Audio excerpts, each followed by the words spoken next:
नमस्कार। कैसे आप? बढ़िया होंगे, ऐसी आशा कर रहा हूँ मैं। आज संडे है और संडे को चूँकि मोटिवेशन होना चाहिए, ऐसा आप सभी का मानना है और मेरा भी मानना है कि संडे को ऐसा ही कुछ अभिप्रेरणात्मक होना चाहिए जो बूस्ट मिले आपको और आगे 6 दिन अच्छे से पढ़ सको। उन्हीं बातों को ध्यान में रखते हुए आज का ये छोटा सा सेशन करने जा रहा हूँ।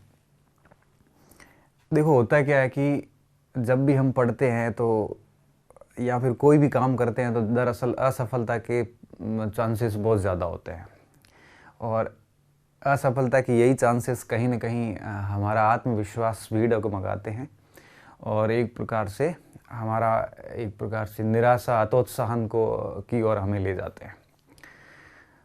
तो आज का जो ये सेशन है, इसका मेरा उद्देश्य इतना है कि आपको ये बताना है कि आखिर सफलता के शत्रु कौन से हैं, कौन सी गलतियां हम करते हैं जो हमें सफलता से दूर रखती है। यह सेशन है आज का अपना। तो सेशन का अपन हेडिंग दे सकते हैं, सफलता के शत्रु कौन से हैं, एनिमी ऑफ सक्सेस। कौन सी ऐसी गलतियां होती हैं जो हमें सफलता से दूर रखती है। सबसे पहली गलती जो मुझे लगता है हम अभ्यर्थी करते हैं वो है दिखावा। ये सफलता का सबसे बड़ा और पहला शत्रु है, दिखावा। मतलब होता है दिखावे का कि शो ऑफ करना, चाहे वो तैयारी का दिखावा हो, चाहे वो पुस्तकों का दिखावा हो, चाहे वो ढोंग हो, लोगों के सामने इम्प्रेशन झाड़ने का, लोगों को अपनी ओर खींचने का, जो वो एक प्रकार से जो बनावटी रूप होते हैं, ये सारे के सारे दिखावे कहलाते हैं। हम क्या करते हैं, जैसे हमारा फ्रेंड सर्किल है, उसमें अपना इम्प्रेस झाड़ने के लिए बोल देते हैं, मैं उसकी तैयारी कर रहा हूँ, इसकी कर रहा हूँ, मैंने ये पढ़ा है, मैंने वो पढ़ा है। घर वालों को इम्प्रेस करने के लिए, कई बार गर्लफ्रेंड को इम्प्रेस करने के लिए, इस प्रकार से इम्प्रेशन के चक्कर में हम इतने दिखावे कर लेते हैं कि ये दिखावे जो है हमें एक आर्टिफिशियल प्रेशर, कृत्रिम दबाव में ऐसा दबा देते हैं कि हमारा पूरा प्रदर्शन बिगड़ जाता है। तो सबसे बड़े असफलता का जो कारण है वो ये दिखावे है। ऐसे दिखावे होने नहीं चाहिए। ये दिखावे ही दरअसल आपको सबसे पीछे रखते हैं। इन दिखावों के कारण आप वस्तु स्थिति कभी समझ नहीं पाते, आप अपने आप को कभी समझ नहीं पाते कि मेरी क्षमता क्या है, मुझे किसकी प्रिपरेशन करनी चाहिए, ये आप कभी समझ नहीं पाते और आप उस दिखावों में समय को व्यतीत करते जाते हो, समय को बिगाड़ते जाते हो।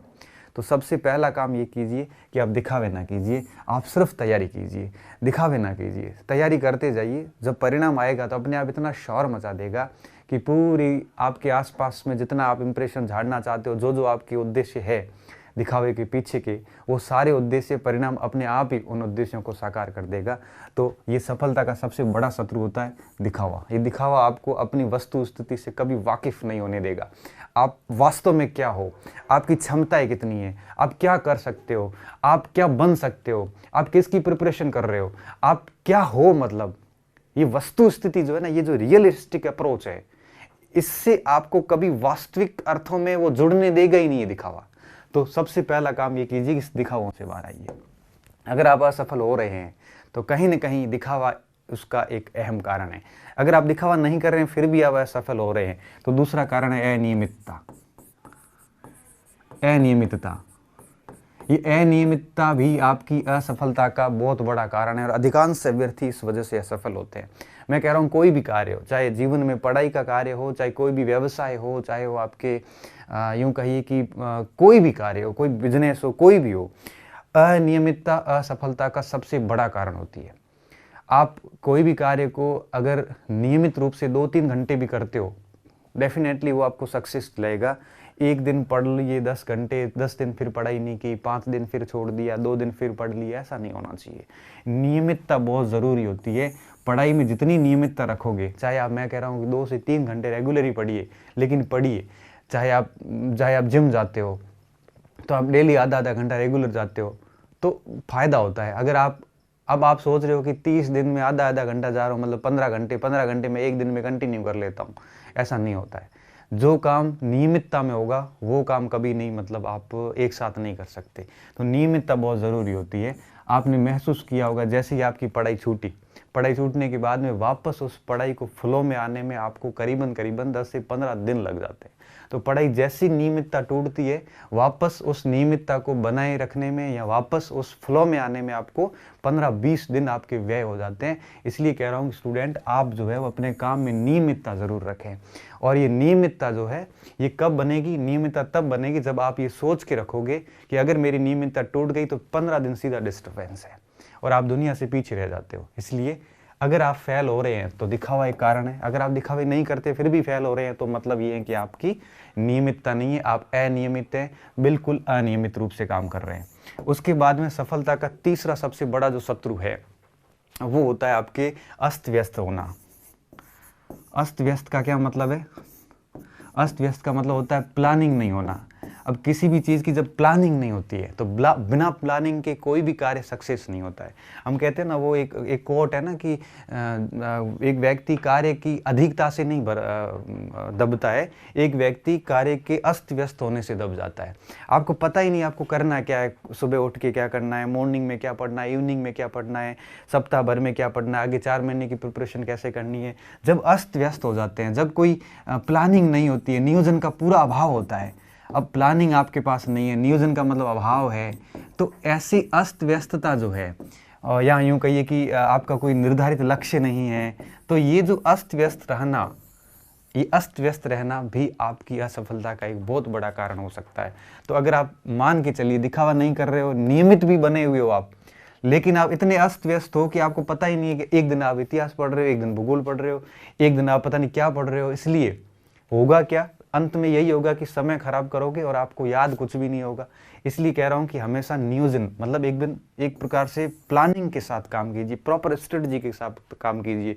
मैं जो पढ़ता था, मुझे आज भी याद है, मैंने काम कर रखा था कि 5-2 का रूल्स था मेरा। एक से 5-2 का क्या रूल्स था? 5 दिन पढ़ता था, जैसे मंडे से लेकर और फ्राइडे तक कंटिन्यू मेरी पढ़ाई होती थी, और सैटरडे और संडे 2 दिन, इन दो दिनों में इन 5 दिनों का रिवीजन होता था। तो ये मेरी प्लानिंग चलती थी कि सोमवार से लेकर शुक्रवार तक पूरा पढ़ूंगा और शनिवार रविवार रिवीजन करूंगा। जैसे ही अगला सप्ताह स्टार्ट होगा, मंडे से वापस स्टार्ट करूंगा, जहां शुक्रवार को छोड़ा था वहां से सोमवार को शुरू करूंगा और मैं शुक्रवार तक आऊंगा। शुक्रवार को फिर वापस पढ़ाई छोड़ के और सैटरडे और संडे को रिवीजन करूंगा पिछले दोनों सप्ताह का। जैसे तीसरा सप्ताह आएगा, जहां शुक्रवार को छोड़ा था वहां सोमवार से शुरू करूंगा और शुक्रवार तक आऊंगा। फिर पिछले 3 सप्ताहों का रिवीजन में आगे रविवार और शनिवार को करूंगा। तो इससे क्या होता है, इस प्लानिंग से क्या होता था, मेरे परफेक्ट नियोजन हो जाता था और टारगेट आगे से आगे पूरे उस सप्ताह का सेट रहता था।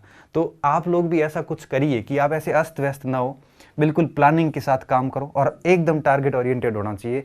ये सफलता का तीसरा सबसे बड़ा शत्रु है कि हम क्या करते हैं, हम इन चीज़ों से दूर रहते हैं। चौथा क्या होता है? रिवीजन का अभाव। मैंने यही बात अभी वापस थोड़ी देर पहले बताई, रिवीजन का अभाव। अगर आप रिवीजन नहीं कर पा रहे हैं तो आपकी पढ़ाई का कोई मतलब नहीं है। क्यों? क्योंकि जैसे क्या होता है ना कि अपने पास बहुत सारा मटेरियल होता है और वो सारी सामग्री हम पढ़ के एक बार छोड़ देते हैं उसको। उसके बाद वापस क्या होता है कि जैसे ही एग्जाम नज़दीक आता है, इतना सारा पढ़ा हुआ होता है कि हम उसको वापस रिकलेक्ट कर नहीं पाते, वापस उसका रिवीजन कर नहीं पाते। फिर कौन सी चीज़ कहाँ पढ़ी थी उन किताबों में दब जाती। कई बार प्रश्न गलत करके आते हैं और घर आके जब चेक करते हैं तो उसी किताब में अंडरलाइन किया हुआ था हमारा, फिर भी हमें याद नहीं आया। इसका क्या कारण होता है? इसका कारण होता है रिवीजन का अभाव। इसलिए आप प्रयास ये करो कि सप्ताह में कम से कम ऐसा रूल्स बना दो कि कम से कम 5 दिन पढ़ेंगे तो 2 दिन उसका रिवीजन करेंगे। तो अब देखिए इससे क्या होगा, 20 दिन पढ़ाई होगी तो आपका करीबन 8-10 दिन रिवीजन हो जाएगा। इससे क्या होगा, इससे एक तो नियमितता बनेगी, इससे आप नियोजित होंगे, अस्त व्यस्त भी नहीं होंगे और एक ही टॉपिक का कई बार रिवीजन हो जाएगा। और अगर एक ही टॉपिक का कई बार रिवीजन होता है तो डेफिनेटली जो है वो आपका इस चीज़ें इतनी अच्छे से तैयार होगी कि कोई आपको असफल नहीं कर सकता। इसलिए इन चीज़ों का ध्यान रखना। मैं सफलता के 4 एक प्रकार से शत्रु थे जिनको मैं आपको अवगत करवा रहा था। अगर आप इनमें से किसी एक में एक प्रकार से फंसे हुए हैं तो आपकी असफलता जो है वो उसका असफलता का कारण बन सकती है। इसलिए जितना हो सकता है जल्दी ये सुधार कर लीजिए अपने आप में कि अपने आप को इन दिखावों से, बाहरी दिखावों से दूर रख लीजिए। अक्सर देखा होगा कि जब रिजल्ट आते हैं एग्ज़ाम के तो उस रिज़ल्ट में ऐसे ऐसे नाम आते हैं जो हमने कभी सुने ही नहीं होते हैं, और हमने जो नाम सुने होते हैं बड़े बड़े, ये सिंह वो राम, इतने बड़े बड़े नाम, इसका पक्का डेफिनेटली सिलेक्शन है, इसका तो टॉप रैंक के साथ सिलेक्शन है, वैसे नाम अंतिम लिस्ट में गायब हो जाते हैं। और अंतिम लिस्ट में ऐसे नाम आते हैं जिनका नाम किसी ने नहीं सुना, बिल्कुल डार्क हॉर्स की तरह।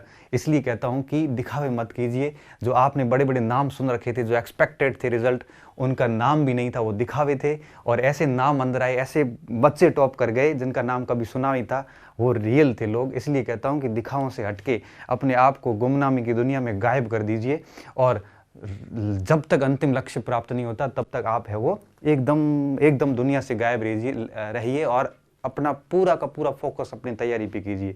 इन दिखावों पे अपनी एनर्जी खराब ना करें।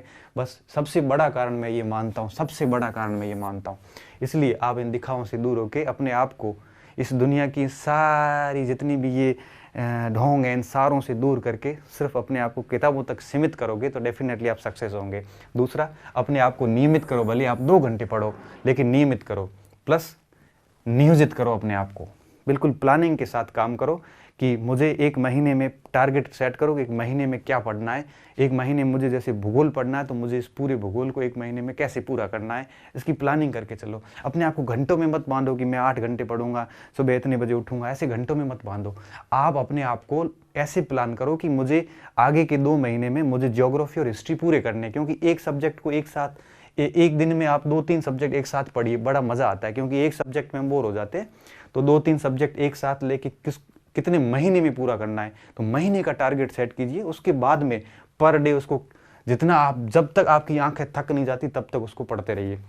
और इसके अलावा सप्ताह में 5 दिन पढ़ें तो 2 दिन इसका रिवीजन करें, बस रिवीजन करते जाए। और फिर कहते हैं ना, जब कंटिन्यू आप रिवीजन करते जाओगे तो वो चीज़ें इतनी कंठस्थ हो जाएगी कि बिल्कुल भी आपको दिक्कत नहीं आएगी। रिवीजन आप किताबों से भी कर सकते हो। अगर आपने किताब को 2-4 बार पढ़ के शॉर्ट नोट्स बनाए हैं तो नोट्स रिवीजन कीजिए, किताब पढ़ने की वापस आवश्यकता नहीं होती है। तो इस प्रकार से इन 4 चीज़ों का ध्यान रखोगे तो निश्चित रूप से सफलता जो है वो आपके कदम चूमेगी, और आप एक बार निश्चित रूप से सफल हो जाओगे। और मैं आपको एक लास्ट में जाते जाते एक और बात बता दूं, जब तक ये सफलता नहीं मिलती है ना, तब तक हमें बहुत ऐसा लगता है कि पता नहीं कितनी मुश्किल से मिलती होगी। जब तक नहीं मिलती तब तक हमें वो इतनी ऐसा लगता है जैसे सफलता पता नहीं कौन सा पहाड़ है जो हम चढ़ नहीं पा रहे हैं। मतलब सफलता जब तक दूर है, जब तक नहीं मिली है ना, जब तक अलब्ध है तब तक ही कठिन है, और तब तक ही अपने लिए वो एक प्रकार से प्यास है। जैसे वो मिल जाती है ना, उसके बाद लगता है तो कुछ था ही नहीं, इतनी आसानी से थी ये। और एक सफलता के बाद कई सफलताएं मिल जाती है। आपने देखा होगा, आपके आसपास कई उदाहरण देखे होंगे, एक नौकरी के बाद कई नौकरियां लग जाती है। तो सफलता एक बार मिल जाती है ना, तो उसके बाद कई मिल जाती है। उसका कारण ये होता है कि जब भी सफलता मिलती है तभी हमें पता चलता है कि इतना मुश्किल था नहीं जितना हम सोच रहे थे। तो इन सारी कमियों को दूर करते हुए आगे बढ़िए। मेरी शुभकामनाएं आपके साथ है। आज संडे था, तो संडे मोटिवेशन का एक प्रकार से मेरा ये प्रयास, उम्मीद करता हूँ आपके लिए उपयोगी सिद्ध होगा। हंसते रहिए, मस्त रहिए, पढ़ते रहिए, और इन सारी कमियों से दूर होकर आगे बढ़ते रहिए। धन्यवाद।